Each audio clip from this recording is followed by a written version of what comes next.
तो दोस्त आज के इस वीडियो में हम लोग डिस्कस करेंगे केमिस्ट्री के सेकेंड चैप्टर को। ठीक है, सेकेंड चैप्टर यानी कि एटॉमिक स्ट्रक्चर का एमसीक्यू का पार्ट 4 डिस्कस करेंगे। पार्ट 3 तक का वीडियो आप लोग नहीं देखे हैं तो डिस्क्रिप्शन में लिंक दिया गया है, जाकर आप वहां से देख सकते हैं। ठीक है, तो आइए डायरेक्ट क्वेश्चन की ओर बढ़ते हैं और क्वेश्चन आपके स्क्रीन पर ही रहा।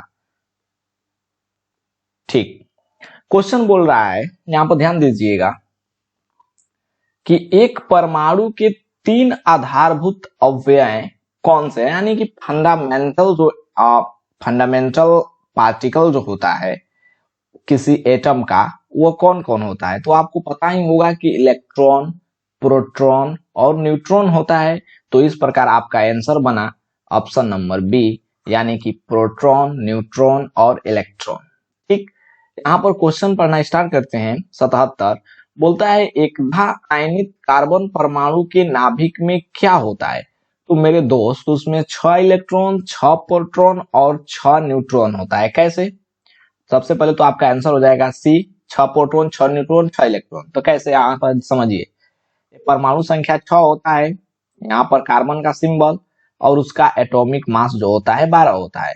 तो न्यूट्रॉन की बात करें तो एटॉमिक मास माइनस इलेक्ट्रॉन की संख्या या फिर प्रोटॉन की संख्या, कुछ भी कह लें, तो न्यूट्रॉन की संख्या तो आपका आ गया 6।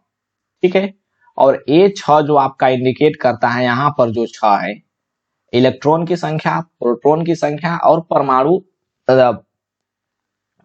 परमाणु संख्या। ठीक है, तो आपका हो जाएगा 6 प्रोटॉन, यहाँ पर 6 प्रोटॉन, 6 इलेक्ट्रॉन और न्यूट्रॉन की बात करें तो यहाँ से आ गया 6 न्यूट्रॉन भी। ठीक है, तो उम्मीद है कि क्वेश्चन आप समझ पाए। तो नेक्स्ट क्वेश्चन की ओर बढ़ते हैं और नेक्स्ट क्वेश्चन है कि जब दो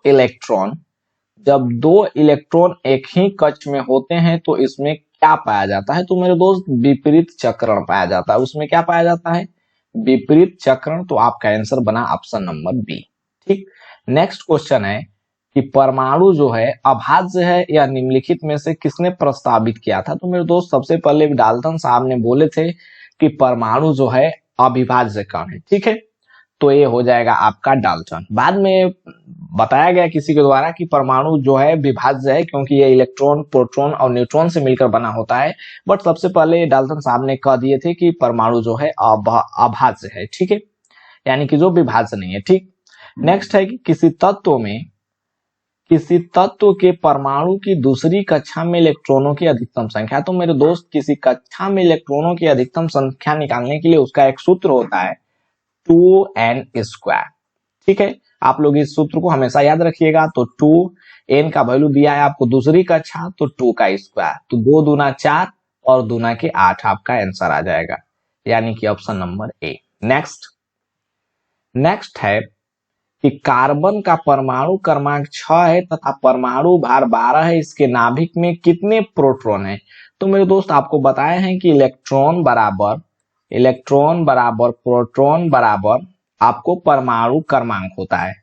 तो यहाँ पर परमाणु क्रमांक 6 दे रखा है और पूछ रहा है प्रोटॉन, तो इलेक्ट्रॉन, प्रोटॉन और परमाणु क्रमांक बराबर है तो 6 आंसर हो जाएगा। इसमें क्या करना है। ठीक, नेक्स्ट बोल रहा है कि परमाणु संख्या Z एवं द्रव्यमान संख्या A के परमाणु में इलेक्ट्रॉनों की संख्या। तो मेरे दोस्त इलेक्ट्रॉन की संख्या निकालने के लिए सबसे पहले आपको प्रोटॉन की संख्या की जरूरत पड़ेगी, क्योंकि प्रोटॉन की संख्या बराबर होता है इलेक्ट्रॉन की संख्या किसी भी परमाणु में। तो प्रोटॉन की संख्या होता है परमाणु द्रव्यमान माइनस परमाणु संख्या। तो परमाणु द्रव्यमान, यहाँ पर ध्यान दीजिएगा, परमाणु द्रव्यमान संख्या A दिया है तो यहाँ पर हो जाएगा A, और यहाँ पर परमाणु संख्या Z दिया है तो A माइनस Z, और P इंडिकेट करता है किसको भाई, तो इलेक्ट्रॉन को। तो आपका आंसर बना A माइनस Z। ठीक, तो A माइनस Z कौन सा ऑप्शन है, ले लीजिए ऑप्शन नंबर 4। ठीक, नेक्स्ट A माइनस Z, यहाँ पर 2 ऑप्शन दिया गया है, तो थोड़ा सा आप लोग यहाँ पर ध्यान दीजिएगा कि परमाणुविक संख्या Z है। तो मेरे दोस्त परमाणु संख्या यहाँ पर Z है तो इलेक्ट्रॉन की संख्या भी बराबर होगा, तो आपका आंसर हो जाएगा Z। यहाँ पर माफ कीजिएगा। ठीक है, तो नेक्स्ट क्वेश्चन की ओर बढ़ जाते हैं और नेक्स्ट क्वेश्चन आपके स्क्रीन पर रहा। बोल रहा है कि तत्व 92U235 में प्रोटॉन की संख्या। तो मेरे दोस्त इलेक्ट्रॉन बराबर प्रोटॉन बराबर आपको परमाणु संख्या होता है, तो इलेक्ट्रॉन बराबर प्रोटॉन बराबर परमाणु संख्या, तो परमाणु संख्या यहाँ पर 92 है, तो 92 प्रोटॉन की संख्या भी हो जाएगी। ठीक, तो आपका आंसर बना ऑप्शन नंबर ए। नेक्स्ट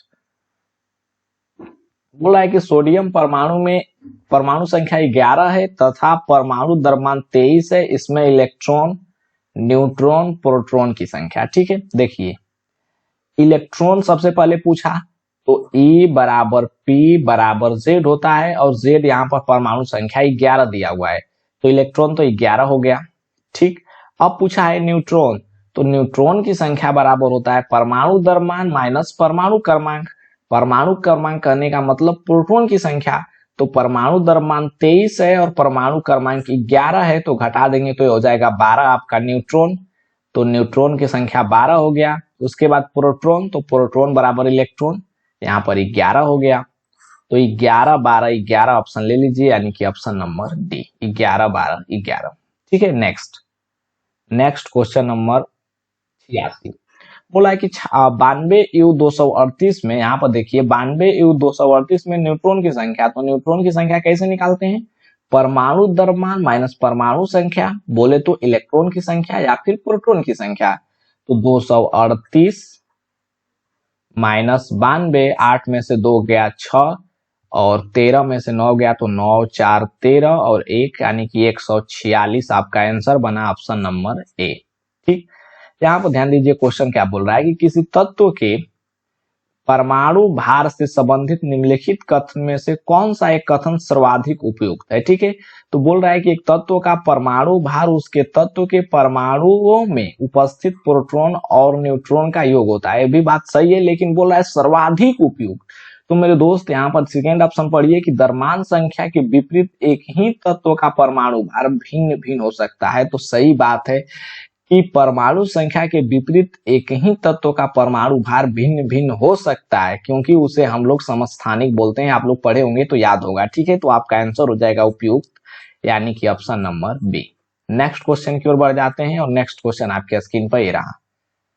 बोला है कि परमाणु की प्रभावी त्रिज्या होती है, तो परमाणु की प्रभावी त्रिज्या जो होती है 10⁻⁻10 मीटर होती है। ठीक, नेक्स्ट बोल रहा है कि निम्नलिखित में से 20 न्यूट्रॉन 18 इलेक्ट्रॉन वाला कौन कौन सा है। तो सबसे पहले तो 18 इलेक्ट्रॉन कहने का मतलब आपका क्या हुआ, 18 इलेक्ट्रॉन कहने का मतलब क्या हुआ, इलेक्ट्रॉन की परमाणु संख्या जो है 18 है, क्योंकि इलेक्ट्रॉन बराबर प्रोटॉन बराबर परमाणु संख्या होता है। तो परमाणु संख्या 18 सिर्फ और सिर्फ ऑप्शन नंबर बी में दिख रहा है, तो आप इतना से ही आंसर मार सकते हैं। ठीक, उम्मीद है कि ये क्वेश्चन आप लोग समझ पाए। नेक्स्ट बोल रहा है कि किसी तत्व का परमाणु संख्या 35 है तथा उसमें 18 इलेक्ट्रॉन है, तो उसमें प्रोटॉन की संख्या, तो परमाणु संख्या 35 है तो प्रोटॉन की संख्या, तो मेरे दोस्त परमाणु संख्या बराबर प्रोटॉन की संख्या या फिर इलेक्ट्रॉन की संख्या, तो आंसर हो जाएगा 35। इसमें क्या करना है, ठीक, सॉरी यहाँ पर दिया है परमाणु संख्या 35 और इसमें इलेक्ट्रॉन 18 है, तो इलेक्ट्रॉन 18 है तो प्रोटॉन आपको इलेक्ट्रॉन के बराबर होगा, तो आपका आंसर हो जाएगा 18। बट क्वेश्चन में थोड़ा सा मिस कर दिया है परमाणु संख्या 35 देकर। ठीक है, क्योंकि परमाणु संख्या अगर 35 होगा तो उसमें 18 इलेक्ट्रॉन नहीं होगा, तो ये क्वेश्चन आपको मिसस्पेल्ड है। ठीक है, यानी कि कुछ क्वेश्चन में गलत है। ठीक, तो इस क्वेश्चन को कीजिए इग्नोर और यहाँ पर स्टार मार्क दे दीजिए। ठीक, हटा दीजिए। नेक्स्ट यहाँ पर बोल रहा है कि निम्नलिखित में से कौन सा इलेक्ट्रॉनिक स्वरूप धातु के तत्व के लिए होता है। तो धातु का जब हम इलेक्ट्रॉनिक विन्यास लिखते हैं तो उसकी बाह्यतम कक्षा में इलेक्ट्रॉनों की जो संख्या होती है ना, वो 2 होती है, 1 होती है या फिर 3 होती है। धातु के लिए ओ माय गॉड, धातु के लिए बाह्यतम कक्षा में इलेक्ट्रॉनों की संख्या 1 हो सकती है, 2 हो सकती है, 3 हो सकती है। उप धातु की अगर बात करें तो उसके लिए 4 होगा। अगर अधातु के लिए बात करें तो 5 होगा, 6 होगा, 7 होगा। अगर अक्रिय गैस की बात करें, ठीक है, तो उसके बाह्यतम कक्षा में 8 इलेक्ट्रॉन होगा। तो यहाँ पर धातु पूछ रहा है तो धातु के लिए खोज लीजिए, तो ऑप्शन नंबर डी में आपको लास्ट में 2 इलेक्ट्रॉन है, तो आपको बताया है कि अंतिम कक्षा में 2 इलेक्ट्रॉन होना चाहिए, 3 इलेक्ट्रॉन होना चाहिए, 1 इलेक्ट्रॉन होना चाहिए। तो इस प्रकार आपका आंसर बना ऑप्शन नंबर डी, और इंपोर्टेंट क्वेश्चन बन जाता है क्योंकि बीपीएससी 2002 में पूछा भी गया है। बढ़िया क्वेश्चन है। ठीक, नेक्स्ट है कि किसी तत्व का परमाणु में 2 प्रोटॉन, 2 न्यूट्रॉन और 2 इलेक्ट्रॉन हो तो उस तत्व का द्रव्यमान संख्या, तो द्रव्यमान संख्या यानी कि ए बराबर होता है n plus P, neutron plus proton, तो न्यूट्रॉन 2 है, प्रोटॉन 2 है, तो आपका आंसर बना 4। ठीक है, यानी कि ऑप्शन नंबर बी। नेक्स्ट, यहां पर ध्यान दीजिए, बोल रहा है कि ऋणवेशित परमाणु यानी ऋणायन में प्रोटॉन की संख्या क्या है। तो मेरे दोस्त, जब ऋणायन कह देगा तो प्रोटॉन की संख्या जो होती है इलेक्ट्रॉन की संख्या से हमेशा कम होगी। क्यों? क्योंकि ऋणायन कहने का मतलब यहाँ पर Na, इसको मान लीजिए कि Na तो नहीं लेगा, क्लोरीन, ठीक है, Cl माइनस, तो कहने का मतलब है कि ये एक इलेक्ट्रॉन जो है एक ले रहा है, ठीक है, तो इसमें इलेक्ट्रॉन की संख्या जो है ज्यादा हो जा रही है प्रोटॉन की संख्या से। ठीक है, तो इस प्रकार से आपका आंसर बना कि परमाणु में इलेक्ट्रॉन की संख्या से कम। अगर इसको आप लोग नहीं समझ पाए तो कमेंट बॉक्स में कमेंट कीजिएगा, मैं बढ़िया से समझा दूंगा। क्योंकि जब भी कोई ऋणायन बनाता है तो एक इलेक्ट्रॉन एक्सेप्ट करता है। उल्टा सोचिए, मैथ की भाषा में नहीं सोचिए, केमिस्ट्री में उल्टा होता है कि जब ऋणायन कहेगा तो एक इलेक्ट्रॉन बढ़ जाएगा, जब धनायन कहेगा तो एक इलेक्ट्रॉन घट जाएगा। ठीक है, तो एक कंसेप्ट होता है। अगर Na प्लस कहे तो इसमें एक इलेक्ट्रॉन घट जाएगा, उल्टा सोचिए। ठीक है, नेक्स्ट बोल रहा है क्वेश्चन नंबर 94 कि नाभिक की खोज के लिए रदरफोर्ड ने जब धातु के पतले पत्र पर अल्फा पार्टिकल की बौछार की तो जानते हो क्या हुआ कि अधिकांश अल्फा कण धातु की पन्नी को बिना विक्षेपण किए डायरेक्ट पार कर गया। ठीक है, तो आपका आंसर बना ऑप्शन नंबर ए, यानी कि अधिकांश अल्फा कण धातु की पन्नी को बिना विक्षेपण के पार करके चले गए। ठीक,